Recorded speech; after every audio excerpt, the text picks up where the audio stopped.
तपाईको चासोको न्यूजबारे विस्तृतमा बुझ्ने समय हो अर्थ न्यूज। खास न्यूजलाई खास कोणबाट हेर्ने समय हो यो। नमस्कार, म अनुषा सिजापति। सुरु गरौं मुख्य हेडलाइन्सबाट।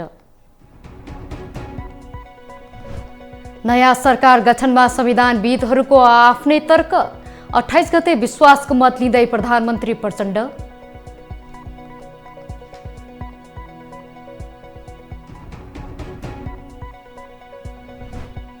ठेकेदारले पाएनन् सरकारबाट अर्बौं भुक्तानी, निर्णायक संघर्षको चेतावनी।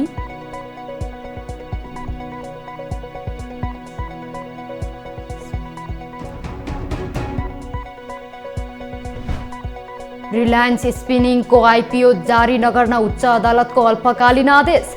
दुवै पक्षबीचको छलफलको लागि पेशी तोकियो।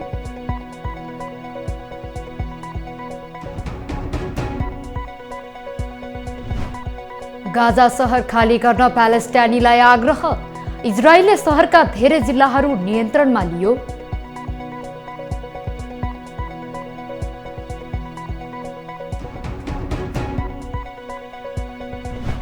र उरुग्वेलाई हराउँदै कोलम्बिया कोपा अमेरिकाको फाइनलमा। अर्जेन्टिनासँग सोमबार उपाधि भिडन्त।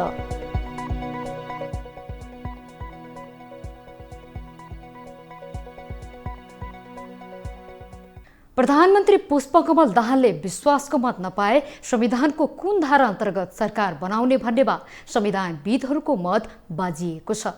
गत असार 17 गते प्रतिनिधि सभाका दुई ठूला दलहरू नेपाली कांग्रेस र नेकपा एमालेका बीचमा सत्ता सहकार्य गर्ने सहमति भएसँगै प्रधानमन्त्री पुष्पकमल दाहाल नेतृत्वको सरकार हल्लिन पुग्यो। एमाले गत शुक्रबार सरकारलाई दिएको समर्थन फिर्ता गरेपछि सरकार अल्पमतमा परेको छ।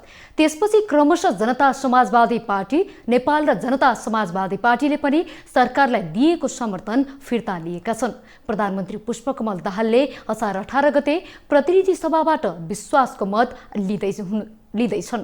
कांग्रेस एमालेको बीचमा एमाले अध्यक्ष केपी शर्मा ओलीलाई प्रधानमन्त्री बनाउने सहमति भइसकेको छ, तर ओलीलाई प्रधानमन्त्रीको रूपमा अघि सारेसँगै संवैधानिक रूपमा उहाँलाई प्रधानमन्त्री बनाउन नसकिने बहस बाहिर आएको छ। वर्तमान सरकार संविधानको धारा 76 को उपधारा 2 बमोजिम बनेको भन्दै यो सरकारले विश्वासको मत नपाएको अवस्थामा धारा 76 को उपधारा 3 अन्तर्गत सरकार बन्ने एक थरी संविधानविदहरूको तर्क छ। धारा 76(3) मा जाँदा प्रतिनिधि सभाको सबैभन्दा ठूलो दलको नेतृत्वमा एकल सरकार बन्ने भन्दै प्रधानमन्त्री नेपाली कांग्रेसले पाउने उहाँहरूको तर्क छ।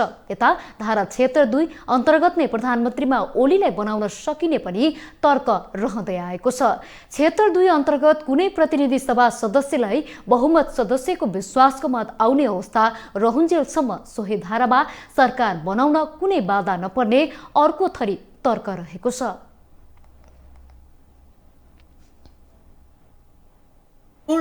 सम्भावना हुन्जेल 2 मै घुमिरहने, 3 को सम्भावना हुन्जेल 3 मै घुमिरहने हो, 5 को सम्भावना हुन्जेल 5 मै घुमिरहने हो।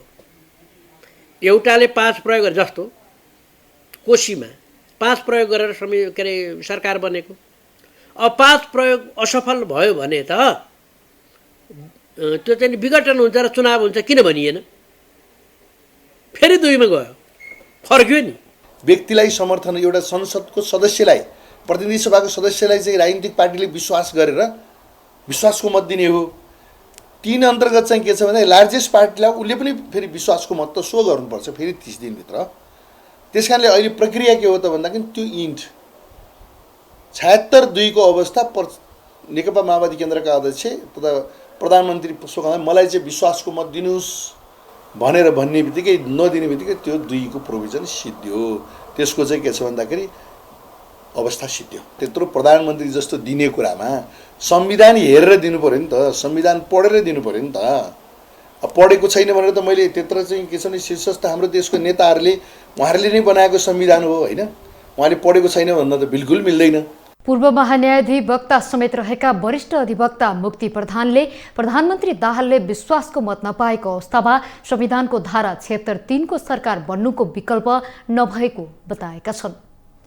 सीता दाहालको पहिलो स्मृति सभा सम्पन्न भएको छ। प्रधानमन्त्रीको सरकारी निवास बालुवाटारमा स्मृति सभा सम्पन्न भएको हो। पहिलो वार्षिकमा स्वर्गीय दाहाललाई श्रद्धाञ्जली अर्पण गर्नका लागि पार्टीका नेता कार्यकर्ताहरूले बाक्लो उपस्थिति जनाएका थिए।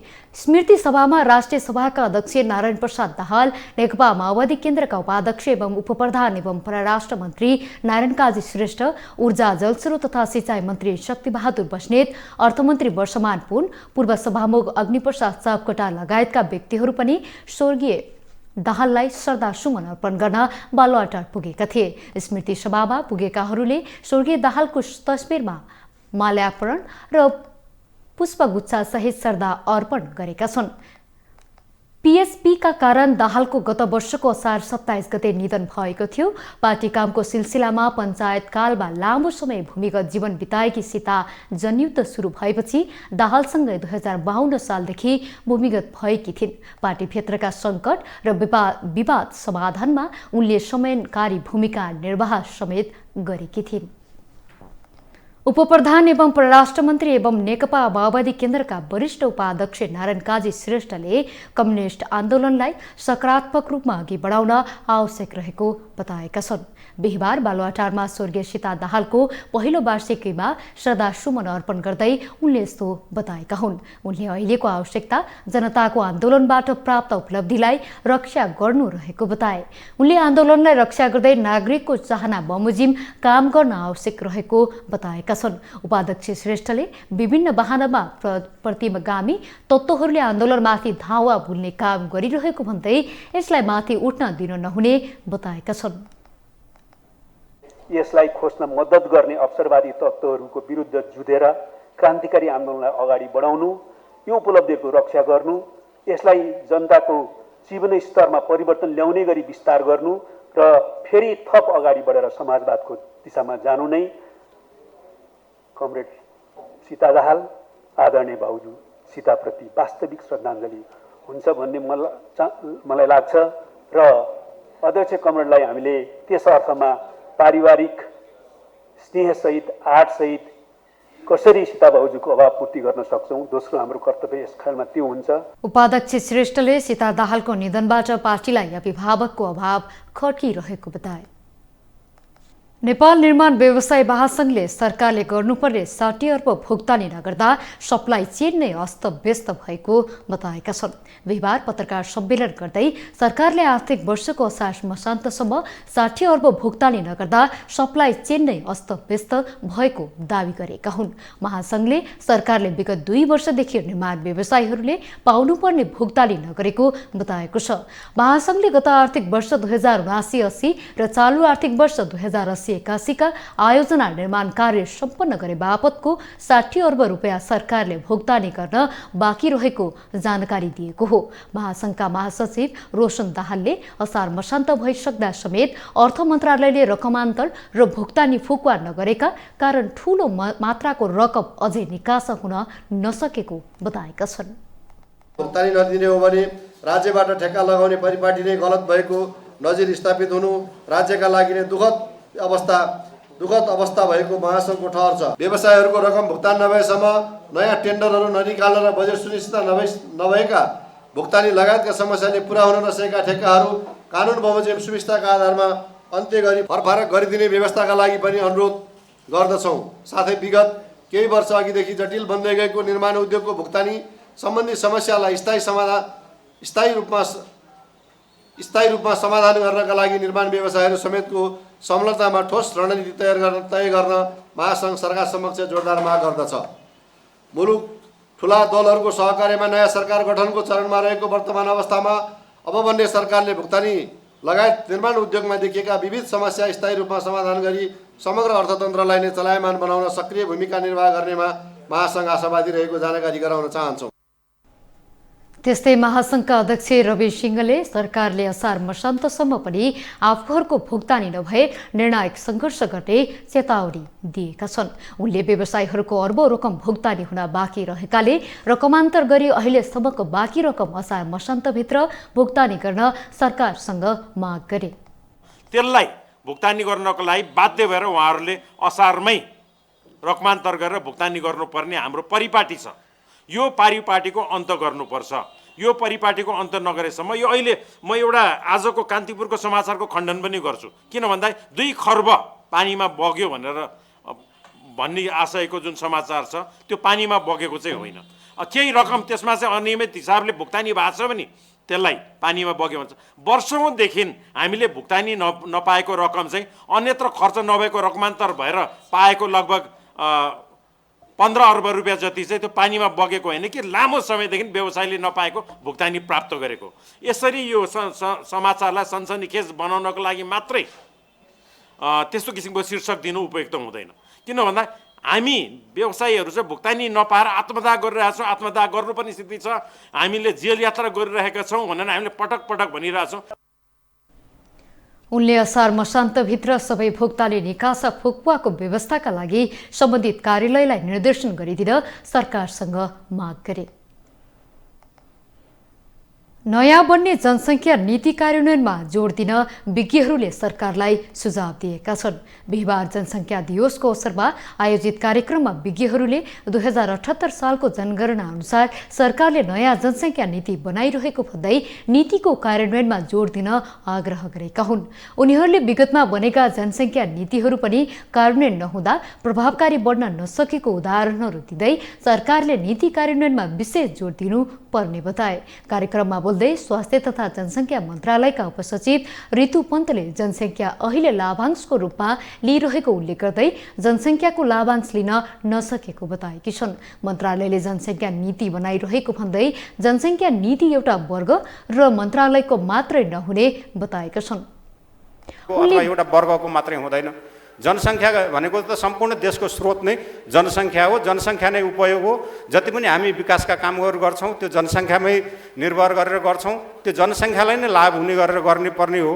त्यसैले जति पनि हामीले नीति बनाएको छौँ नबनाएको होइन। हामीसँग योभन्दा अगाडि 2071 सालमा पनि जनसङ्ख्या नीति थियो, पपुलेसन पर्सपेक्टिभ प्लान भनेर दीर्घकालीन जनसङ्ख्या आवधिक योजनाहरू पनि हामीले बनाएको छौँ। तर त्यसको सबभन्दा समस्या एउटा मन्त्रालयको रूपमा मैले भन्नुपर्दाखेरि अलिकति म पपुलेसनको पनि विद्यार्थी भएको नाताले के भन्नुपर्छ भन्दा हाम्रो इम्प्लिमेन्टेसन चाहिँ साह्रै विक छ र हामीले गर्न चाहिँ जति पनि नीतिहरू बनाउँछौँ र अथवा योजनाहरू बनाउँछौँ त्यसलाई चाहिँ हामीले प्रयोगमा ल्याउनलाई चाहिँ समस्या चाहिँ भइराखेको छ। कार्यक्रममा बोल्दै प्राध्यापक डाक्टर योगेन्द्र बहादुर गुरुङले जनसङ्ख्या आफ्नै स्रोत, साधन र साध्य भएको बताएका छन्। उनले मानवीय स्रोतको सदुपयोग गरी मानवले मानव हितका लागि विकास गर्न आवश्यक रहेको बताएका छन्। संख्या नियन्त्रणका लागि गरिएका प्रयासहरूको उपलब्धि पनि हो यो, जसले गर्दाखेरि चाहिँ जनसङ्ख्या नियन्त्रण आफै भएको जस्तो देखिएको हो। यो अवस्थालाई हामीले संवेदनशील रूपमा अध्ययन अनुसन्धान गर्नु छ र त्यसको आधारमा चाहिँ जनसङ्ख्याका सम्बन्धित नीतिहरू बनाउनु पर्ने छ। अघि ऋतु सरले भनिसक्नुभयो कि नेपालको जनसङ्ख्या नीति अहिले जनगणना 2078 पछाडि यसलाई परिमार्जन गर्ने गरी नेपाल सरकारले अगाडि ल्याएको छ। यसको मस्यौदा पनि तयार भएको छ र यी कुराहरूलाई हामीले कसरी उठाउने र कसरी एउटा पोलिसी र प्रोग्रामले यसलाई सम्बोधन गर्ने भन्ने सन्दर्भमा हाम्रो ध्यान केन्द्रित भएको छ र मलाई लाग्छ यो जनसङ्ख्या दिवस मनाउँदै गर्दा यस्ता नीति कार्यक्रमहरूले प्राथमिकता पाउने छन्। कार्यक्रममा बोल्दै अन्य वक्ताहरूले बाहिरी बसाइसराईको अवस्था विकराल हुँदै गएको प्रति चिन्ता व्यक्त गरेका छन्। जनसङ्ख्याको वितरणमा समानता रहेको बताउँदै उनीहरूले नेपालको जनसाङ्ख्यिक लाभांश पूर्ण उपयोग हुन नसकेको, अव्यवस्थित शहरीकरणको मारमा नागरिकहरू परेको बताएका छन्। नेपालमा पश्चिममा सरदर स्थानको आसपास र पूर्वमा सरदर स्थानभन्दा उत्तरतर्फ रहेको मनसुन न्यून चापे रेखा नेपालतिर सर्न थालेसँगै देशभर वर्षा भइरहेको छ। बिहिबार बिहानको मापन अनुसार कोशी, नारायणी, कर्णाली, महाकाली, कन्काई, कमला, बागमती, पूर्वी राप्ती, पश्चिम राप्ती, बोबई र यसका सहायक नदीहरूको बहाव सतर्कता तहभन्दा तलै र बढ्दो अवस्थामा रहेको जल तथा मौसम विज्ञान विभागले जनाएको छ। बाढी पूर्वानुमान महाशाखाका अनुसार कम्तीमा 37 वटा जिल्लामा बाढीको जोखिम रहेको छ। महाशाखाका अनुसार आज इलाम, झापा, मोरङ, सुनसरी, उदयपुर, सप्तरी, सिराहा, धनुषा, महोत्तरी, सर्लाही, रौतहट, बारा, पर्सा, सिन्धुली, मकवानपुर, चितवन, गोर्खा, तनहु, लमजुङ, कास्की, स्याङ्जा, पर्वत, बागलुङ, नवलपरासी पूर्व, नवलपरासी पश्चिम, पाल्पा, रूपन्देही, कपिलवस्तु, गुल्मी, अर्घाखाँची र आसपासका जिल्ला भई बहने अधिकांश ससाना नदीहरूमा बहाव उल्लेख्य बढ्ने तथा ससाना नदीमा आकस्मिक बाढीको मध्यम जोखिम रहने पूर्वानुमान छ। यसको साथै ताप्लेजुङ, शङ्करसोबा, पाँचथर, सिन्धुपाल्चोक, दोलखा, कैलाली, कञ्चनपुर र आसपासका जिल्ला भई बहने अधिकांश ससाना नदीहरूको बहाव बढ्ने तथा केही ससाना नदीहरूमा आकस्मिक बाढी हुन सक्ने पूर्वानुमान रहेको छ। राष्ट्रिय प्रजातन्त्र पार्टीले प्रधानमन्त्री पुष्पकमल दाहाललाई विश्वासको मत नदिने निर्णय गरेको छ। बिहीबार सिंहदरबारमा बसेको संसदीय दलको बैठकले प्रधानमन्त्री दाहाललाई विश्वासको मत नदिने निर्णय गरेको हो। बैठकपछि निर्णय सुनाउँदै पार्टीका प्रमुख सचेतक ज्ञानबहादुर शाहीले संसदीय दलको बैठकले प्रधानमन्त्री दाहाललाई विश्वासको मत नदिने निर्णय गरेको बताएका छन्। उनले प्रधानमन्त्री दाहाल प्रधानमन्त्रीले अराजक गतिविधि गरेको भन्दै देशलाई अहिलेको अवस्थामा पुर्याउने काम स्वयं वर्तमान प्रधानमन्त्रीले गरेको आरोप लगाए। उनले लाखौं युवालाई विदेश जान बाध्य पार्ने, देशका भौतिक संरचना ध्वस्त पारेर मुलुकलाई विश्वको गरिब देश बनाउने मुख्य पात्र वर्तमान प्रधानमन्त्री भएको बताएका छन्। प्रधानमन्त्रीलाई चाहिँ विश्वासको मत नदिने निर्णय गरेको छ। प्रधानमन्त्रीमा जुन अराजकता, जुन नेपालमा लामो समयदेखि देशलाई यो अवस्थामा पुर्याउने र आज यो मुलुकलाई हजारौं लाखौं युवाहरूलाई विदेश जान बाध्य पार्ने, देशका भौतिक संरचना ध्वस्त पारेर मुलुकलाई आज पनि विश्वको सबभन्दा गरिब देश बनाउने भित्र यसको मुख्य नेतृत्व नै अहिलेको प्रधानमन्त्रीले गरेको र प्रधानमन्त्री चाहिँ कुनै पनि हिसाबले अहिले पनि यदि नेपाल जस्तो देश शान्ति देश नभएको भए, अन्तर्राष्ट्रिय जगतमा गइदिएको भए उहाँ राजनीतिज्ञ नै होइन। उहाँ चाहिँ एउटा अपराधिक पृष्ठभूमिबाट नेपालका जनता मारेर राजनीति गर्नुपर्छ भन्ने जुन उहाँको पृष्ठभूमि छ, त्यो पृष्ठभूमिका कारणले पनि भोलि हामीले प्रधानमन्त्रीलाई राष्ट्रिय प्रजातन्त्र पार्टीले विश्वासको मत दिँदैन। सरकारमा सहभागी हुने विषयमा राष्ट्रिय प्रजातन्त्र पार्टीले अहिले संविधान संशोधनको विषय आएको छ। उनले सरकारमा पार्टी जाने वा नजाने भन्ने बारे संविधान संशोधनका लागि हुने सहमतिहरूले भर पर्ने र अहिले नै निर्णय नभइसकेको बताएका छन्। रिलायन्स स्पिनिङ मिल्सको आइपिओ जारी नगर्न पाटन उच्च अदालतले अल्पकालीन अन्तरिम आदेश दिएको छ। रिलायन्स स्पिनिङले बिहीबारबाट सर्वसाधारणका लागि जारी गर्न लागेको आइपिओ रोक्न माग गर्दै दिएको निवेदनमा अदालतले सो आदेश दिएको हो। उच्च अदालत पाटनमा काठमाडौँ 4 का हरिबहादुर र नेपालगञ्ज 13 का खुशल राम धितालले अर्थ मन्त्रालय, नेपाल धितोपत्र board, Reliance Spinning Mills, SAR associate chart एकाउन्टेन्टलाई विपक्षी बनाएर रिलायन्स स्पिनिङ मिल्सले बुक बिल्डिङ विधिकै दुरुपयोग गरी ठगी गर्ने मनसाय राखेको चार्टर एकाउन्टेन्ट संस्थाले प्रमाणित गरेको वितरण अन्तर्राष्ट्रिय लेखमान सिद्धान्त विपरीत रहेको लगायतका विषयहरू उठाउँदै आइपिओ निष्कासन रोक्न असार 25 गते निवेदन गरेका थिए। अदालतका न्यायाधीश अन्जु उप्रेती ढकालले बिहीबार उक्त निवेदनमाथि सुनवाई गर्दै निवेदनले अन्तरिम आदेश माग गरेको विषयवस्तु हेर्दा दुवै पक्ष राखी छलफल गरेर मात्र निष्कर्षमा पुग्नुपर्ने देखेकोले निवेदकलाई छलफलको लागि 2081 4 महिना 14 को पेशी तोगी सो दिन छलफल हुने जानकारी विपक्षीहरूलाई दिन भनी आदेश दिएका छन्। साथै अदालतले लगानीकर्ताहरूको लगानी सुरक्षाका लागि बिहीबारदेखि निष्कासन जारी नगर्न र नगराउन उच्च अदालत नियमावली 2073 नियम 42 बमोजिम अल्पकालीन अन्तरिम आदेश जारी गरिदिएको आदेशमा उल्लेख गरेको छ। रिलायन्स स्पिनिङ मिल्सको आर्थिक वितरणमा देखिएको विवादका कारण बुधबार नै नेपाल धितोपत्र बोर्डले सो कम्पनीको आइपिओ निष्कासनलाई अर्को निर्णय नआएसम्मका लागि रोक लगाएको छ। अन्तर्राष्ट्रिय मुद्रा कोष आइएमएफले विस्तारित कर्जा सुविधा इसिएफ अन्तर्गत चौथो किस्ता बापत करिब 5.5 अर्ब नेपाललाई उपलब्ध गराउने भएको छ।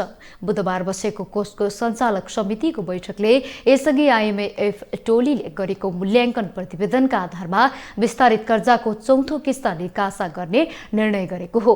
गत ज्येष्ठ अन्तिम साता आइएमएफका एसिया प्रशान्त डिभिजन अन्तर्गत डेपुटी डिभिजन प्रमुख तथा नेपालका लागि आवासीय प्रमुख टिडियान किन्डा नेतृत्वको चौथो मूल्याङ्कन टोली नेपाल आएको थियो। सोही टोलीले तयार पारेको प्रतिवेदनका आधारमा कोषले चौथो किस्ता भुक्तानी दिने निर्णय गरेको हो। आइएमएफ कार्यकारी बोर्डले कोरोना महामारीको समयमा 2078 पुसमा नेपाललाई ECF अन्तर्गत 4 वर्षभित्र 39 करोड 88 लाख अमेरिकी डलर सहुलियतपूर्ण कर्जा दिने निर्णय गरेको थियो, जसमध्ये यसअघि नै तेस्रो किस्ता निकास भइसकेको छ भने अन्तिम अर्थात् चौथो किस्ता बाबत करिब 5.5 अर्ब उपलब्ध गराउन बाँकी थियो।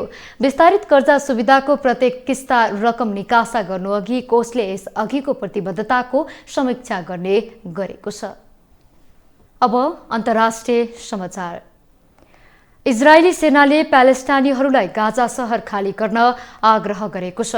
उत्तरी गाजामा तीव्र सैन्य कारबाहीका बीच सेनाले गाजाका दक्षिणदेखि मध्यम गाजापट्टिसम्मका सबै क्षेत्र खाली गर्न आग्रह गरेको हो। सेनाले विमानबाट पर्चा खसालेर त्यहाँका स्थानीयलाई सुरक्षित मार्गबाट खतरनाक युद्ध क्षेत्र छोड्न भनेको सञ्चार माध्यमले जनाएका छन्। गाजा खाली गर्न पटक पटक भइरहेको आदेशप्रति संयुक्त राष्ट्रसङ्घले चिन्ता व्यक्त गरेको छ। युद्ध सुरु भएपछि गाजा सहरलाई पूर्ण रूपमा खाली गर्न भनिएको यो दोस्रो पटक हो।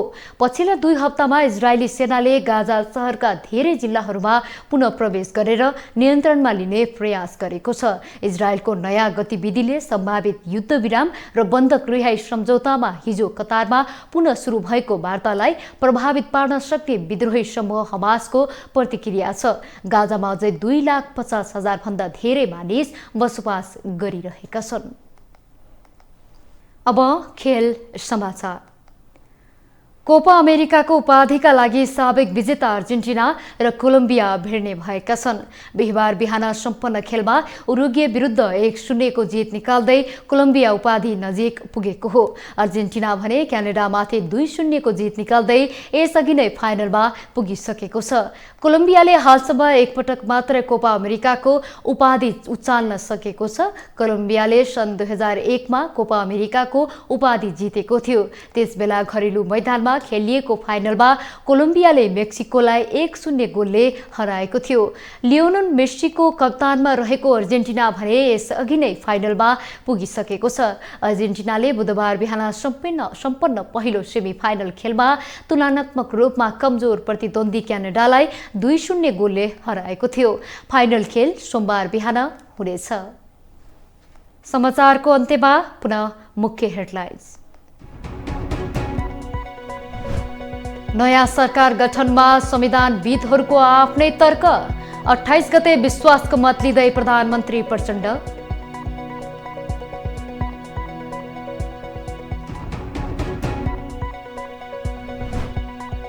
ठेकेदारले पाएनन् सरकारबाट अर्बौं भुक्तानी, निर्णायक सङ्घर्षको चेतावनी।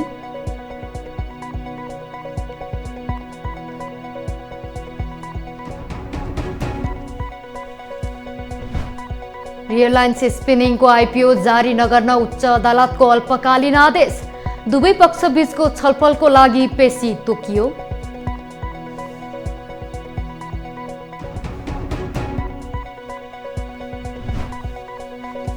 गाजा सहर खाली गर्न प्यालेस्टाइनीलाई आग्रह। इजरायलले सहरका धेरै जिल्लाहरू नियन्त्रणमा लियो।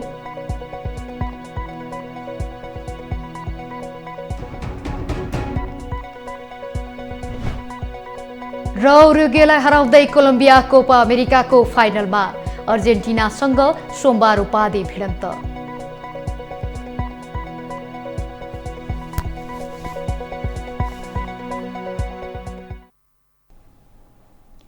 देश विदेशका यस्तै विभिन्न विषयवस्तुसँग हामी तपाईलाई न्युजमा जोडिरहनेछौँ। अर्थ न्युज हेर्दै गर्नुहोला। नमस्कार।